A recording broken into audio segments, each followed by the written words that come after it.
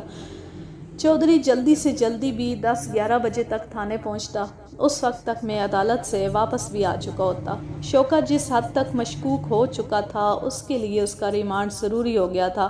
لاتوں ٹھڈوں سے وہ زبان کھولنے والا نہیں تھا۔ میں عدالت سے واپس آیا تو اس وقت تک چودھری مراتب علی تھانے نہیں پہنچا تھا۔ اپنے کمرے کی جانب دیکھتے ہوئے میری نظر برآمدے میں بیٹھے ہوئے جلال الدین پر پڑی۔ اس کے چہرے پر مجھے دبا دبا جوش نظر آیا۔ میں نے شوکے کو حوالدار کے حوالے کیا اور جلال الدین کو اپنے کمرے میں بلا لیا۔ ہاں بھائی جلال الدین، بہت خوش نظر آ رہے ہو، کیا خبر لائے ہو؟ خبر خوشی کی ہے جناب، میں نے افتی پہلوان کا پتہ چلا لیا ہے۔ افتی پہلوان؟ میں نے تمہیں کھارا ڈاکو کا کھوج لگانے کو کہا تھا بابا جلال الدین، میں اسی کی بات کر رہا ہوں۔ مجھے تو وہ کہیں سے ڈاکو شاکو نہیں لگا جناب۔ یہ کیا کہہ رہے ہو تم؟ کسی غلط بندے تک تو نہیں پہنچ گئے؟ جلال الدین سے غلطی نہیں ہو سکتی ملک صاحب، تم نے اسے کہاں دیکھا ہے؟ صرف دیکھا ہی نہیں بلکہ میں اس سے ملاقات بھی کر چکا ہوں۔ کہاں ہے وہ؟ ادھر چک 34 میں ایک بیوہ رہتی ہے، جیرا اس کا نام ہے، افتی اسی بیوہ کے گھر میں رہتا ہے۔ تمہاری اس سے کہاں ملاقات ہوئی؟ اسے کوئی شک تو نہیں ہوا؟ بالکل نہیں سرکار، وہ چک ہی میں اینٹوں کے ایک بھٹے پر کام کرتا ہے، میں اس سے وہیں ملا تھا۔ میں نے خود کو ایک بے روزگار مزدور ظاہر کیا تھا اور اس سے درخواست کی تھی کہ مجھے وہاں کوئی کام دلا دے۔ میں نے فوری طور پر چک 34 جانے کا فیصلہ کر لیا۔ اس وقت تک ASI امیر خان آ چکا تھا۔ میں نے اسے فوری تیاری کا حکم دیا، پھر جلال الدین سے کہا تم بھی ہمارے ساتھ چلو گے؟ جو آپ کا حکم ملک صاحب، یہ بندہ تو آپ کا غلام ہے۔ ASI نے پوچھا ملک صاحب وہاں وردی میں ہی چلیں گے کیا؟ نہیں، سادہ لباس میں جانا زیادہ مناسب رہے گا۔ میں بھی وردی تبدیل کر لوں، بس 1 منٹ۔ امیر خان یہ کہہ کر وہاں سے چلا گیا۔ میں نے حوالدار افضل شاہ کو بلا کر ہدایت دی، ہم ایمرجنسی میں کھارا ڈاکو کو پکڑنے جا رہے ہیں، شام سے پہلے واپس لوٹ آئیں گے۔ اگر چودھری مراتب علی آئے تو اسے ہرگز شوکے سے ملنے نہ دینا۔ ایسا ہی ہوگا جناب، اور چودھری کو یہ بھی پتہ نہ چلے کہ ہم کہاں گئے۔ ٹھیک ہے جناب۔ اس کے بعد میں نے افضل شاہ کو شوکے کی خاطر مدارت کے لیے خصوصی احکامات جاری کیے اور تھوڑی دیر کے بعد لباس تبدیل کر کے ہم چک 34 کے لیے تیار ہو چکے تھے۔ کھارا کی گرفتاری کے لیے ہم ہر قسم کے ساز و سامان سے لیس تھے۔ مطلوبہ اینٹوں کے بھٹے پر جب ہم پہنچے تو پتہ چلا کہ کھارا ڈاکو دن کا کھانا کھانے گھر گیا ہوا ہے۔ ہم نے وہاں افتی کا ہی پوچھا تھا۔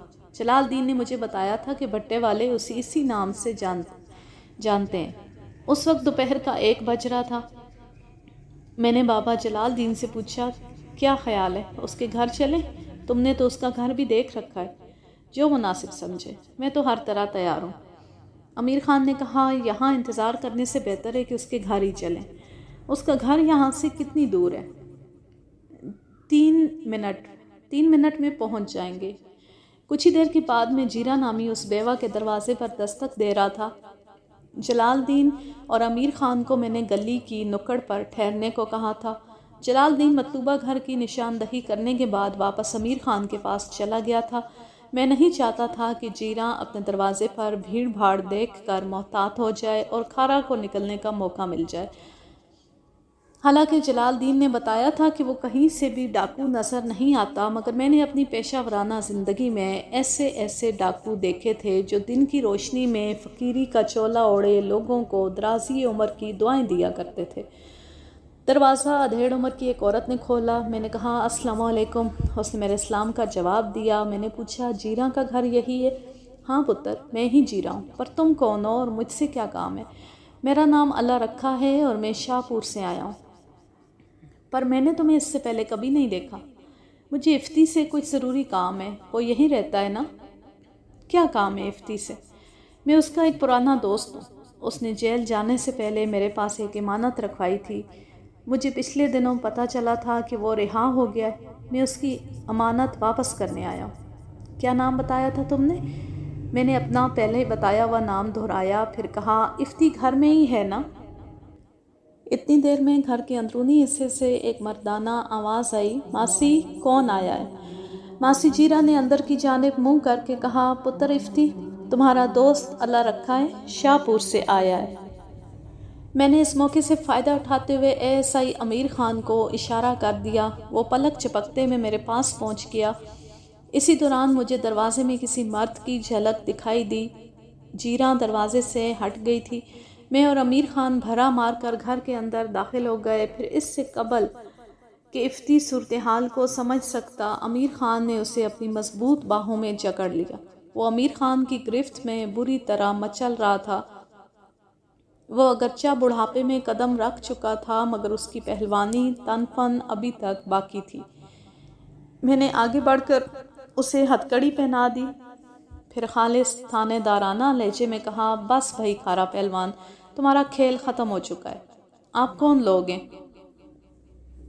اس نے ہتھکڑی میں بند کلائیوں کو جھٹکتے ہوئے کہا، تمہاری ماں کے ساکھ ہیں، یعنی رشتہ دار ہیں۔ امیر خان نے اسے دھکا دیتے ہوئے کہا، ہمارے درمیان وہی اصلی رشتہ ہے جو ایک ڈاکو اور قانون کے بیچ ہوتا ہے۔ پولیس؟ اس کے حلق سے تحیر آمیز آواز برآمد ہوئی۔ بالکل ٹھیک سمجھے ہو، میرا نام ملک صفدر حیات ہے، میں چودھری مراتب علی کے علاقے کا تھانے دار ہوں۔ چودھری مراتب علی کے ذکر پر میں نے اس کی آنکھوں میں نفرت کی چنگاریاں سی پھوٹتی ہوئی دیکھیں۔ اس نے ہونٹوں پر زبان پھیرتے ہوئے پوچھا، آپ مجھے کس جرم میں گرفتار کر رہے ہیں؟ جرم تو تھانے جا کر پتہ چلے گا کھارا ڈاکو۔ آج کل بڑی تھرتھلی مچا رکھی ہے تم نے۔ آپ مجھے بار بار ڈاکو کیوں کہہ رہے ہیں؟ اور میرا نام کھارا نہیں افتی ہے، افتخار پہلوان۔ اوئے پہلوان کے مامے، قانون کی آنکھوں میں دھول جھونکتا ہے۔ میں نے اس کے منہ پر ایک چپیڑ رسید کی۔